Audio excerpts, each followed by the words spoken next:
All right. We're live.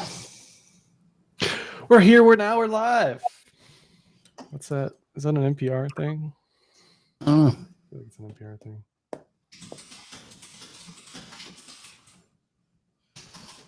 I got made fun of this week for lots of things, but nobody called me ugly, so I'll take that as a win. That's a W, really. Nobody called me ugly. They said that, I had a small room and there's a bed in the room, and people thought that was weird. Well, I said that to you. I said that's the clearest picture I've ever gotten of your trading bed. No, but I've had a bed behind my desk since before Bitcoin existed. So to me, it's not weird at all. This isn't it's important that the good people should know, though, for those of you here in the pre-show, it is not my main driver. Okay. This is not where I sleep. That's important. It's important. It's an emergency sleeping quarter.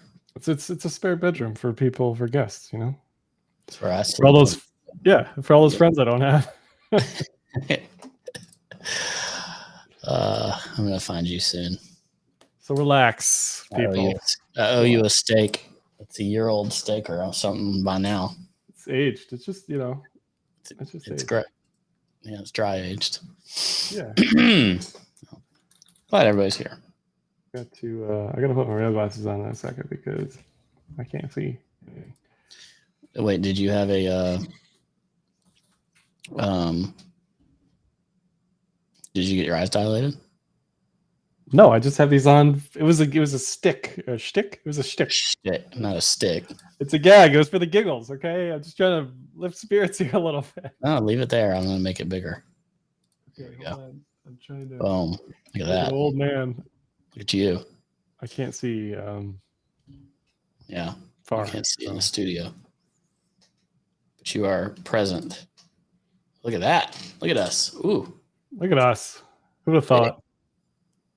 It's like, we don't need charts. We just talk like this. Yeah. I guess we'll get to it.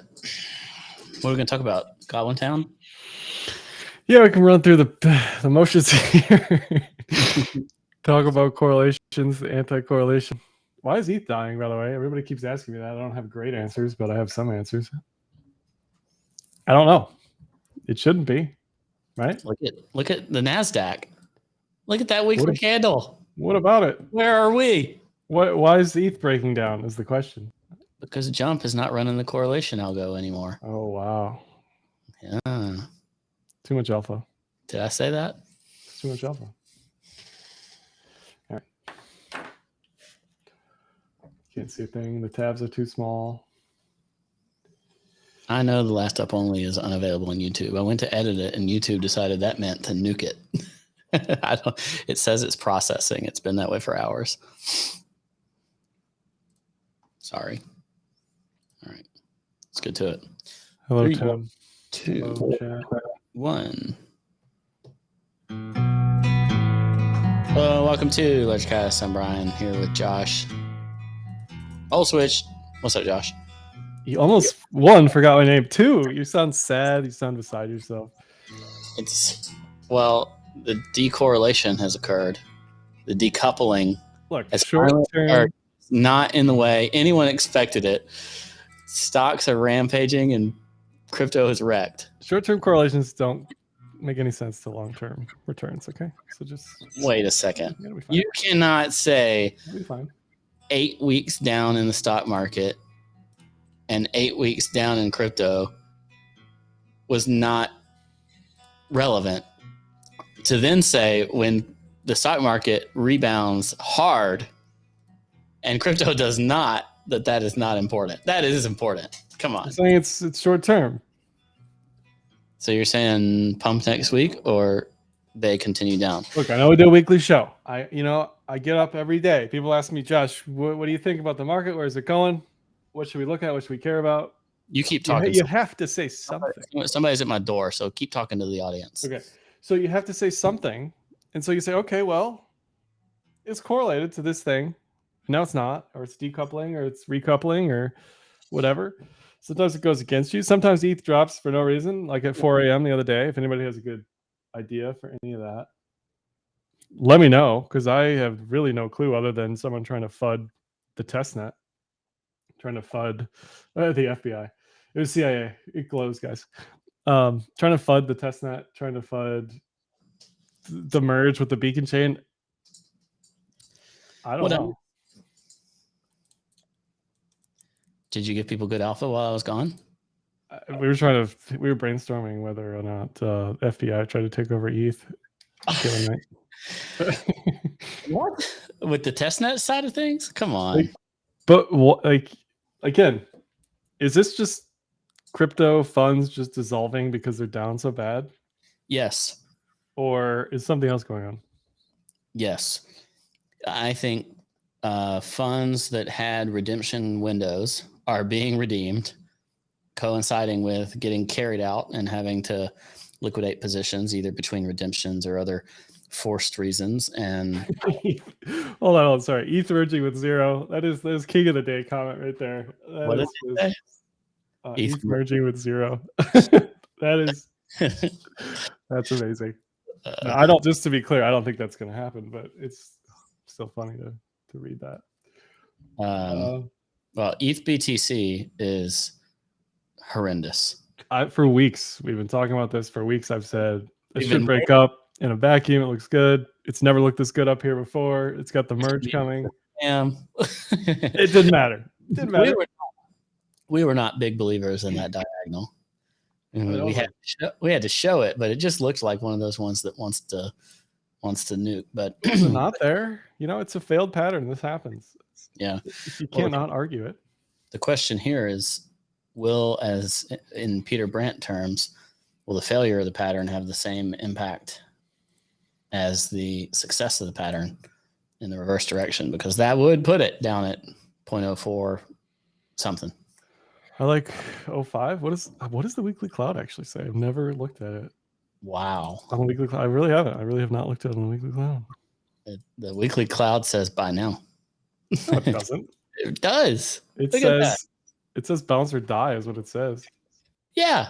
Oh, I still have this ETH merging with zero comment on the board. Topic of conversation we can keep up. No, it says it's the top of the cloud. It's the Keyshian.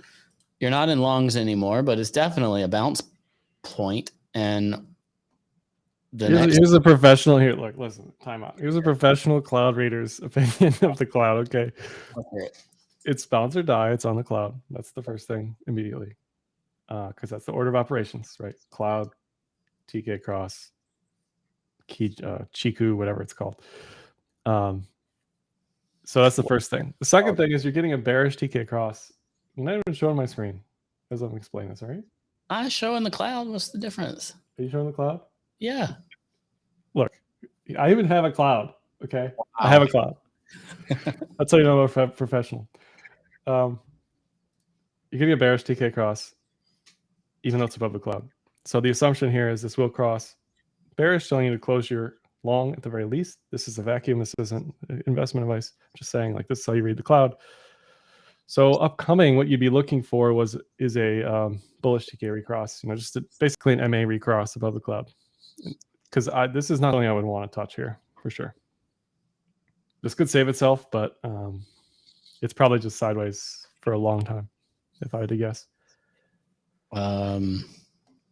Sideways, is that a different way of saying sideways? These are two options, none of which are up. Okay, sideways or break through the weekly cloud, start a bear dissension down. Those are the two options.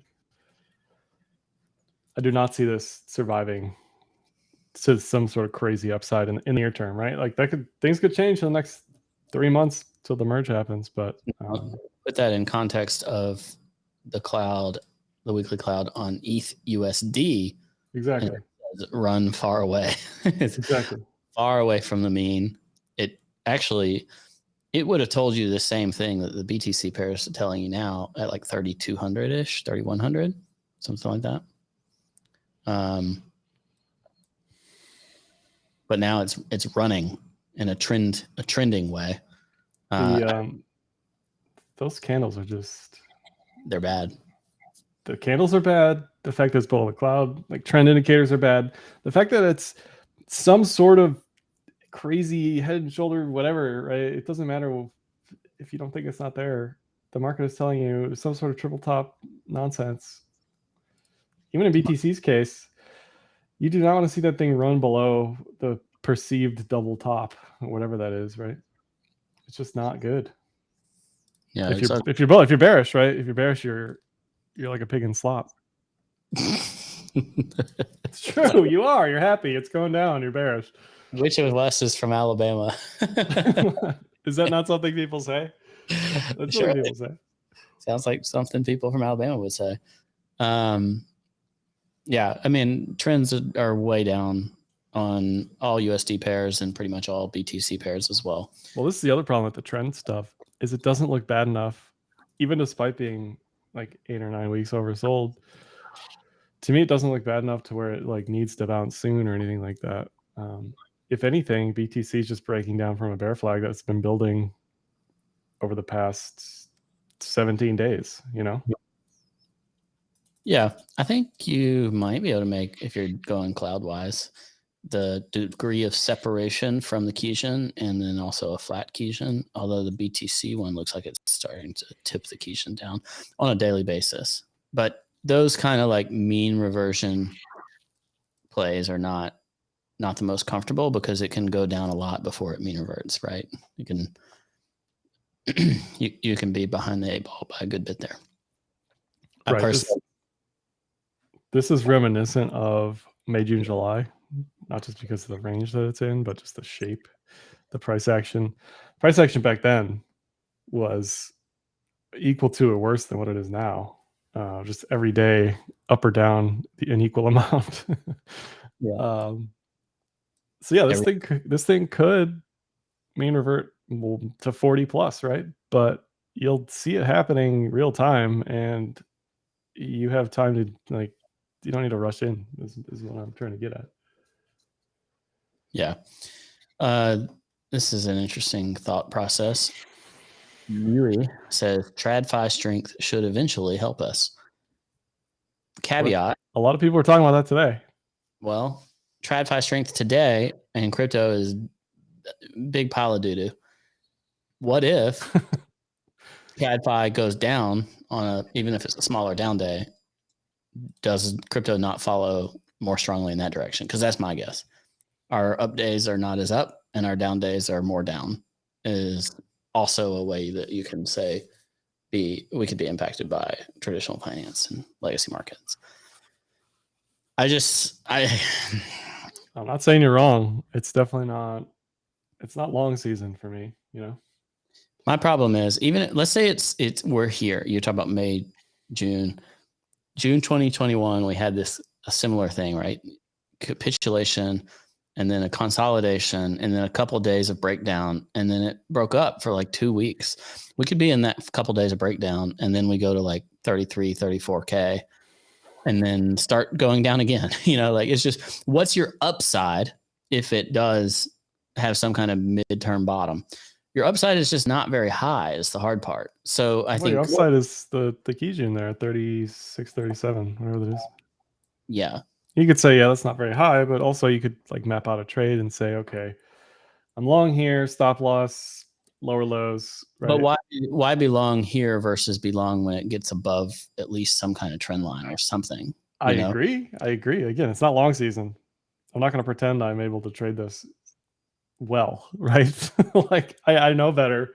I'm saying to myself, all right, this is just chop suey nonsense. But if I'm looking for a trade, that's how I would map it out. But I agree with you. I would wait for strength. I would rather buy strength here than catch a knife and hope for the best. Because ultimately, like we've talked about, the downside is the 200-week moving average, potentially. And that's still at 22. Oof. So what? Are you just going to keep longing margin longing till you get stopped out at 22 and then it finally bounces? Right? Like, I think it's a bit early to like jump in full bore. Yeah. Before like, 22.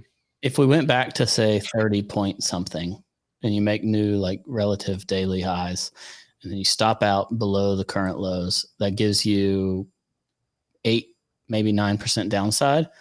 And then you'd have to be looking at taking profit around 36, 37 into the congestion above. So maybe you have 20, maybe 25% to the upside.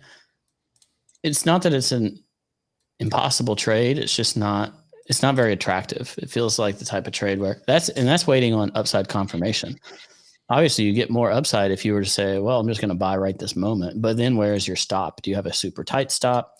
Is your stop like new lows? You know, just your upside could fake out a million times because it just goes to the top of the range instead of breaks out of the top of the range. It's just a tougher environment to trade in. Very tough. Very tough. Legacy's not on your side. Fundamentally, it's just not, even with an update today.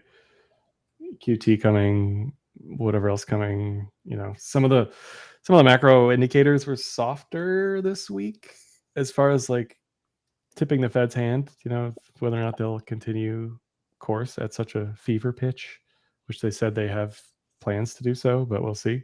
And the market's pricing in those plans as well.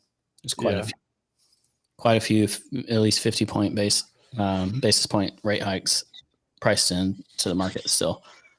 But a lot of participants in the market who are seeking upside are saying, okay, well, they're going to do like one more 50-point hike and then stop or something, you know, like they're going to change their language that's going to set the stage for the turn, and that'll give risk assets a chance to do better.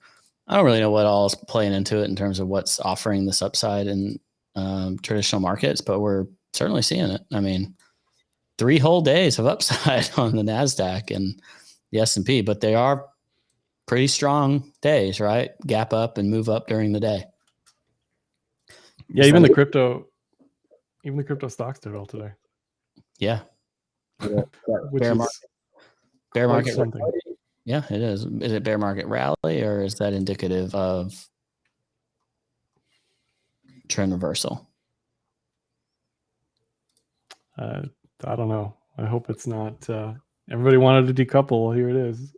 Yeah. I just think the whole thing looks kind of like a bear market rally to me, and the general conditions of the market are still not favorable. Yeah, I'd agree. The longs on Bitfinex are continuing to be an issue for me, because even if this is a hedge, like, what is their plan if we go to 22? You know, is their closing of these longs how we get to 22? I've heard too much stuff about the kind of synthetic nature of how these longs can be put on and how it can be hedged, to your point, and stuff that it's just hard for me to look at. Smart people told me stop looking at it. So it's hard. I can't. I'm not smart enough to stop looking at it. It's an all-time high. Like, you can't ignore that. But yeah, like, what are they going to do? You know, what's their plan? Yeah. You know what's doing bad is altcoins outside of Ethereum. Absolutely. You know, Ethereum is looking like an altcoin more and more as we go on, by the way. But the non-Ethereum altcoins especially have just been absolute slaughterhouse. Yeah. Solana, $41. AVAX, $21. What's interesting is the Soluna AVAX trade. Remember, there was a brief moment where all of them were around $100. And now we're seeing a massive pacing of that, right? Luna to 0, AVAX to 20, Sol to 40. So Sol's the best performer of the Soluna AVAX trade, I guess, but still down a lot. I mean, this was where I was bullish on it. I actually sold the relative top on that, I believe. But remember, this is the trade I was hoping for, that kind of 70 something, 80 something trade to 100 plus. It went straight to its moving averages and then just died. Like, just disgusting. 20 week, 200 day, both of them. I mean, that's like, my trading system just says, good job, trading system. Well, as MBKJHJ, whatever, says in the chat, that there's a lot of crossover between the people who trade those assets. Yeah, that's a good point. Luna AVAX Sol. I mean, it's early. A lot of these layer ones, like this is their first real deal bear market. You know, there was a pullback maybe a year ago in this stuff, but what comes out of this will decide whether or not, you know, a lot of this stuff has long-term potential for me. For AVAX to get back to its 200-day moving average, it would have to go up 277%. That's how bad it is. For AVAX to get back to its 20-day moving average, so its average price over the last 20 days, it would have to go up 50%. That's down bad. For it to get back to its 20-week moving average, so, you know, almost half a year, have to go up 212%. So it has drastically outpaced its average to the downside. The grind, like the initial pulse up, right? AVAX season was after that, or didn't in the middle, started in the middle of that, and it just grinds up, has a little volatility, but when it's gone down, it has gone down. I mean, that's brutal. 2 months going from $100 to $21, 80% in 2 months. And it's not alone. I'm picking on AVAX because it's, you know, one of the big ones, right? It's the layer one trade that's in my watch list, but it's definitely not alone. You remember when I drew that squiggly of Adam just kind of doing this rounded thing, like just like a hump, just like it could do something, and it's outpacing that quite a bit, but definitely working its way towards that general pattern of just hideous drop. Of course, Adam was, I think, a little more uniquely affected by Luna. But it's nasty out there, man. Josh, is there anything that looks good? Is there any altcoin that looks good? Is there any Monero? I mean, you pulled that up for a millisecond earlier, but for some reason, Monero's been outperforming a little bit. Everything else, you know? Yeah. Down day today, but on the whole has held up. Doesn't look like it's in any specific type of market cycle. I think I saw Doge up 4%, probably on Elon related tweets. Dots up a little bit today. But everything else is red for me. TRX is another one people have been mentioning. I'd be very wary of TRX because Justin Sun is purposefully recreating the Terra Luna stable thing, except for higher yields. Equally unsustainable as far as I can tell. But yeah, it's up. Looks fine. I wouldn't touch it. Probably be a great short for somebody. Yeah, I'm not. You can't recreate the Luna problem and then expect that to last long term. All right. So what are our Ethereum and Bitcoin targets? Let's start with Ethereum. What levels do we like? Do we think 1700 can hold? This would be the 5th weekly touch of 1700 since mid 2021. I think it's doomed personally. What do you think? So seeing gas go to zero, meaning there's very little activity on chain, seeing on chain activity kind of fall off a cliff, that is a bearish harbinger, I think, for both BTC and ETH. But yeah, I mean, it's hard to say where the bottom's going to be other than a 200-week moving average, hopefully, right? For anything. Hopefully. Yeah. For a lot, I mean, there's kind of two minds on ETH. There's these people who think that pre-merge is when to buy it because post-merge is going to be amazing. And then there's other people that just say it's like one of the others, you know, it's just doing its thing. Yeah. I don't know. 200-week average on ETH is 1178, $1,178, which would constitute a continuation of 31% downside. For Bitcoin.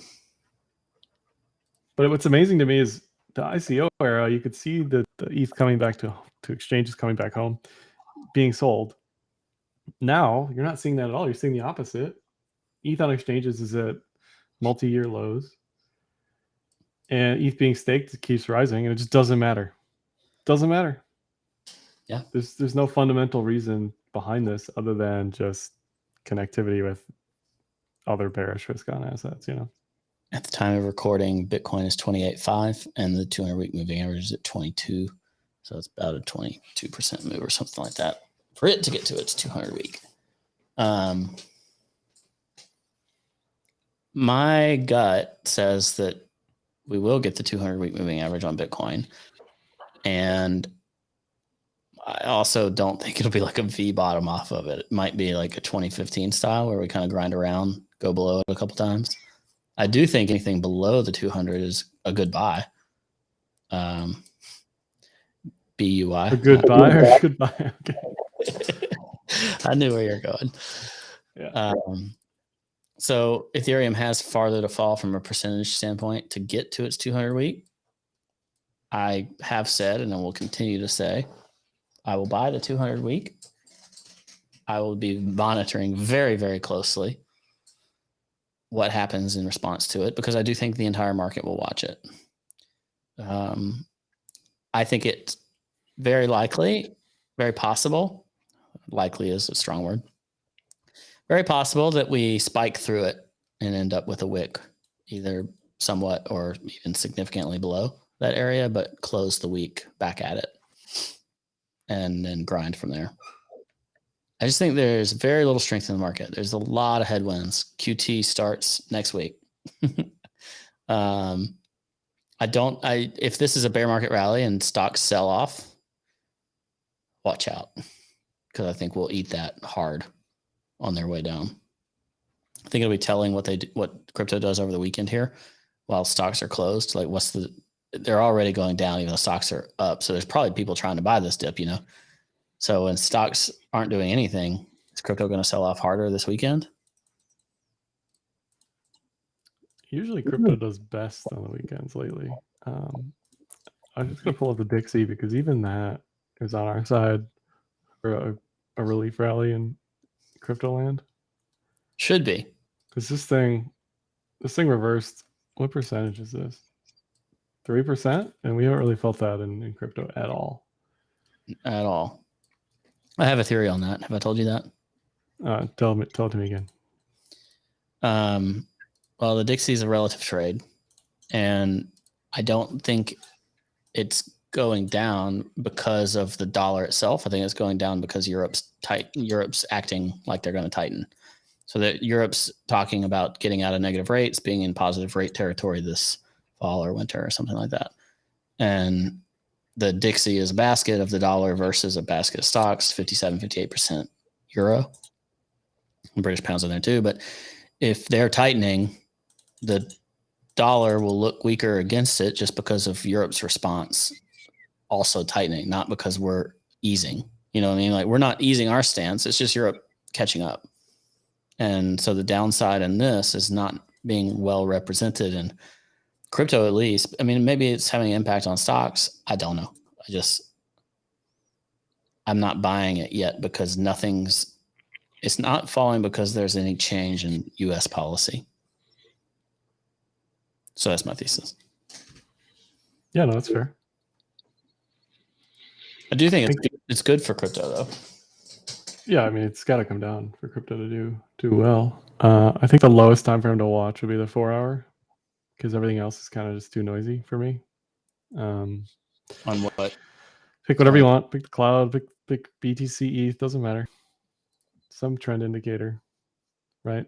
It's hard to get bullish when we're just below the cloud the whole time. So if things start to change, I think you'll see it here first. I mean, there are a decent number of wicks being made here in the 28s. Yeah, I mean, I feel like I wake up every day and we're back to 30, back to 30, back to 30. But yeah. Every time I feel like I really, really, really, really, really want to buy, my new rule has been wait another like 12 hours and see what happens. Usually that's enough time to be convinced that it's not a time to buy. And like, what do you really lose if you buy at 30 instead of 29? Yeah, I mean, that's the way to play it. Play the breakout to the upside. Don't play the breakout to the downside thinking it's going to reverse. Even if that's, the better trade, like you're saying or had been saying, it just doesn't make sense because we've you're swimming upstream. You're a salmon wanting to spawn and nobody's there but the rapids and the bears. Sturkey said Sailor's buy price is now resistance. I like that. I hadn't seen that yet. Something else I did see. Did you see this? Suzu admitted defeat for the super cycle. I did see that, and I find that interesting. I also saw some info that they were moving a bunch of crypto around this week, 3AC. Yeah. So maybe they... Super cycle price thesis was regrettably wrong, but crypto will still thrive and change the world every day. Sounds like an emotional capitulation, at least. I don't know. It's tough to say. I pulled up the Sailor portfolio tracker. His level is 35 or 30.5, something like that. So not great. Sorry, 30.7. So 30,700 is the level. Yeah, I mean, he's not going to sell until he's forced to sell. That's just, he's going to add collateral whenever he can, if he needs to. It is what it is. But yeah, alts look terrible. What do you have? Okay. We need some hopium, Josh. What do we have to look forward to? I'm trying. I got this. You can't see it, but the wheels are spinning. Show me some on-chain stuff. M2 V2. That doesn't look good. It doesn't look good. It also looks really bad. I mean, we can look at it. We can look at. Are we in the Slurpee buy zone on the 2-year MA? Are we Puel multipling? No, we're not there yet. We're not there yet. Tells you to wait. We're not there yet on MVRV either. The realized level is at 24K. So, until we're below that, it tells you to stay out. Based on this indicator, not investment advice. How's a rainbow chart? just going down the list. The rainbow chart probably tells you to buy here, right? Let's take a look. It's in the green, not the blue. That's the problem. Almost nothing shows it as being like truly capitulatory. Yeah. That would be a bit less than 20 is the blue zone. Chat says Josh just wants to enjoy his summer. I just don't have any good stuff. You could argue that the 2-year moving average multiplier is telling you to DCA, but that's nothing new. We've been talking about that for a long time. The same thing with Ethereum. It's telling you DCA. The Ethereum case is less compelling because ETH had that really long stretch where it just sat under that level for a long time. So I don't really have any good news. There's more stablecoin than ever on exchanges. That could mean there's a lot of dry powder, to buy with. Right? People are waiting for the magic moment. I do think that's actually a reasonably bullish thing that you could say. Is once there's a positive breakout, there's a lot of money willing to buy it. I think dominance is likely to have its day here. Not to bring up tweets that make people angry about the "Hear Bitcoin Roar" or whatever I said last year. Well, we had talked about that. Here's stablecoins, by the way, for those of you joining us on the stream. Thank you, chat, for being here, and thank you, listener, not here but listening in the potting verse, not the potty verse, but the potting verse. Stablecoins on exchanges basically sitting at all-time high. I assume this excludes Luna and has always excluded Terra, whatever. We got a question from Jas99991.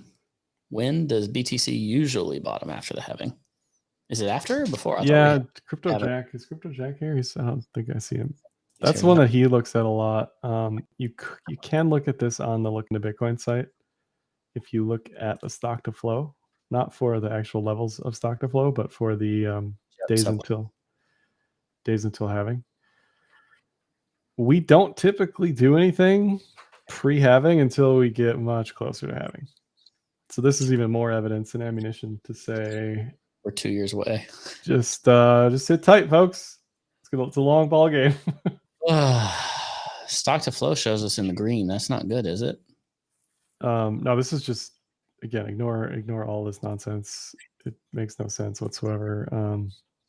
It's just telling you if we're above or below stock to flow. Oh, I see. The variance. Ignore all that nonsense. Yeah. In terms of seasonality, we still have 2 years of doing nothing to contend with.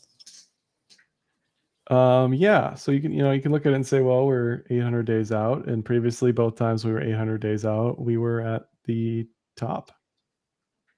So not until we've got 200 to 400 days out where we actually started doing something productive on the upside.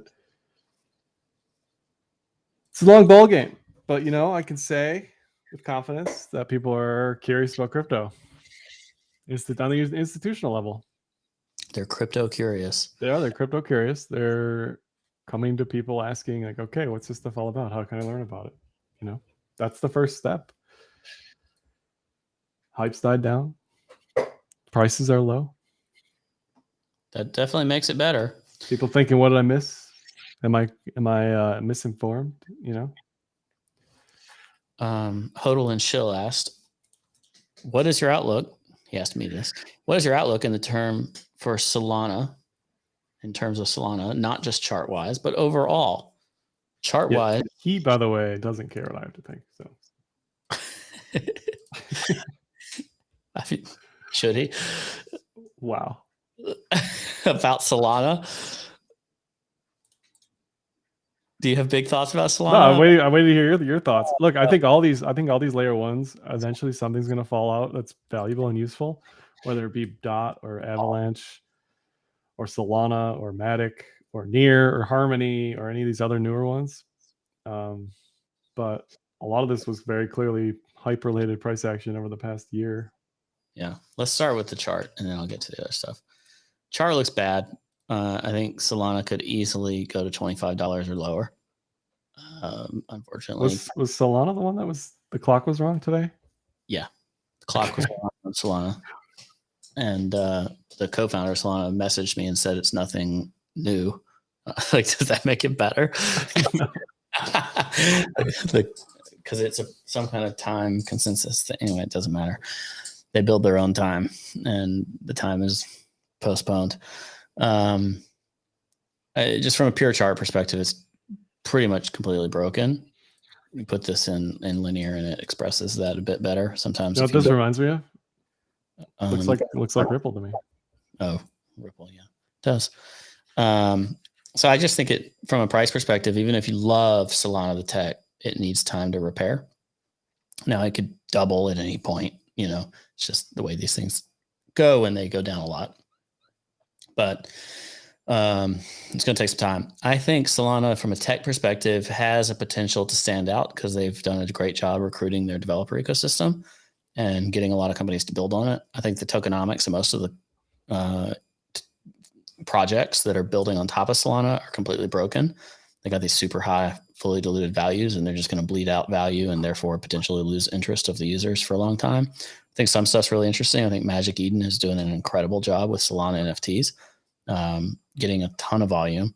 And maybe Solana does become a place where high transaction, low fee NFT trading can occur. I'd be really interested to see that. I think maybe some financial applications could make use of Solana's speed and whatnot. I just think running Solana is shown to be difficult, and hopefully they'll see some innovations in terms of reliability, uptime, certainty, because I think that's where it's really missing versus what Ethereum and the EVM offers, whereas EVM may be not as sexy, but it's more certain. And I think Solana can figure some of that out. They need a biddle cycle. Biddle. B-I-D-L. I don't know how to say that word. They need that cycle. They need this long bear market for the builders to build. I think that'll be beneficial for Solana overall. And I think if you want exposure to Solana, biddle. Thank you, Lione. Lion in a what? I think just to speak. Yeah. Take your time. Yeah, let me keep interrupting you. Hold on. Just to speak on the layer 1 trade, which one of these has a future? I think looking at the devs of these chains is really good. This is from the Andreessen Horowitz State of Crypto that they put out a couple days ago, last week, whatever. And a lot effectively like neck and neck. A lot of these have the same number of developers. Obviously, quantity isn't quality. Just look at Ethereum and Bitcoin, right? Some of these are script kiddies versus the OGs. Anyway, and Solana's up there. Maybe a lot of this is incentivized and foundation based and whatever. But again, you got to think something's going to shake out of some of these chains, like Internet Computer. I have zero faith in ever going anywhere. But hey, I could be wrong. Because there's developers that are here and doing stuff, Yeah, that rate of change for Solana, Avalanche, and BSC definitely look like they're trending better than most of the other ones. Yeah. And, not a perfect metric by any means, but I think it's pretty interesting, though. It's for sure interesting. But it's something to look at when we're talking about building in a bear market. It's like, okay, who's got the devs to actually back that up? Solana clearly has more than BTC, right? So do I think Solana's completely captured by venture capital and centralized and has tons of downtime and is a mess? Yeah, I do. But they've got development. You can't argue that. Yeah. We won't try. All right, Josh, what can I look for? I need some hopium. Is there any? I need some hopium. I don't know if I have hopium. It's a great time, for me to learn about these chains that I know nothing about, like Near, Harmony. I don't literally nothing about them. I see them all the time. But now that they're going to go to zero. Because you could get honest information from people other than. I'm just kidding. This is going to infinity. This is the time I learned about Bitcoin in 2014, 2015 when it was going to zero. So it's a great time to learn about these things. If you're not building, you're definitely learning. Again, from Hodl and Shill, I'm pulling for Solana, but I think AVAX is neck and neck. I personally think those two are also neck and neck in terms of the most L1 attention, fandom, developer activity, whatever. I definitely agree. I think they have the best chance. Although I've heard some pretty good arguments against both. That's usually good, part of being durable is being hated and still thriving. I think Adam, from a tech perspective, is up there. I don't think from a shill and community marketing, native marketing engine that it's as high, but I think the Cosmos ecosystem is pretty strong. Well, Tron is a copy of Ethereum. BSC is a copy of Ethereum. Taro is a copy of Cosmos. Polydot's basically Cosmos. Polydot. I just invented a new chain. Polkadot. And Avalanche has some reminiscence to IOTA, for those of you who know what that pile of garbage is. It's not a DAG. It is a DAG. What? It is a DAG. Not a DAG. Look it up. Look it up. They've got 3 chains. One of them's a DAG, or one of them operates as a DAG. Oh, I see what you're saying. It's what do they call it? DAG. Avalanche. I've got it right here. Hold on. DAG optimized. There you go. That's what they call it. It's more complex than IOTA, but it's different than IOTA. But it's still DAG. They don't call it Nakamoto consensus, right? Yeah, C-chain is EVM, and then the subnet. But I'm still learning. Okay, so give me a break, chat. The subnet stuff sounds kind of like the same thing as Atom's kind of multi-chain, whatever their SDK stuff is that they put out. I don't know. Which sounds like Dot's parachain stuff, but go ahead. Yeah. And you can even put in Ethereum's layer 2 side of things. Mm-hmm. Everybody's trying to figure out whether it's app-centric, ecosystem-centric, whatever, ways for blockchains to share security, but not block space. Is that the best way to put that? Yeah, like look what happened with for those of you following AVAX and the transaction meltdown on the C chain. There was some play to earn game, Krabata, that migrated to a subnet, and it made the C chain look like it died. Right. But you don't know that if you don't know about the architecture of the blockchain and that it's possible. And so, yeah, I brought it up only, and I brought it up mostly to trigger AVAX people, and it did. I think Kevin, whatever his name is, responded to the original tweet of that chart expressing that the activity had moved to a subnet and their activity overall is close to an all-time high. The same thing. I mean, hearing about Magic Eden NFTs using Solana a ton, I think that's good. Stuff using the blockchain is good. Yeah, I think that ultimately, though, all of these are going to have a problem, including BTC, where we want the cheapest, fastest transactions possible. We keep pushing stuff to layer 2, layer 3, layer 10, and then there's no security for like the main chain, right? Like there's no subsidy to provide security. I don't really buy that, though. I think the layer 1 will be inherently more important the more the ecosystem's built out on top of it. It's the foundational component. Right, which is why it needs to be secured. But if we keep putting Krabata on layer 2, then there won't be fees. No, you add up all together, and the layer 1 still becomes very important. Stays very important, in my opinion. Oh, it becomes more important, but it needs to be secure and used. But I think it will still be used more. I'm not worried about that, I guess, is my point. Okay. Optimism, is that token coming?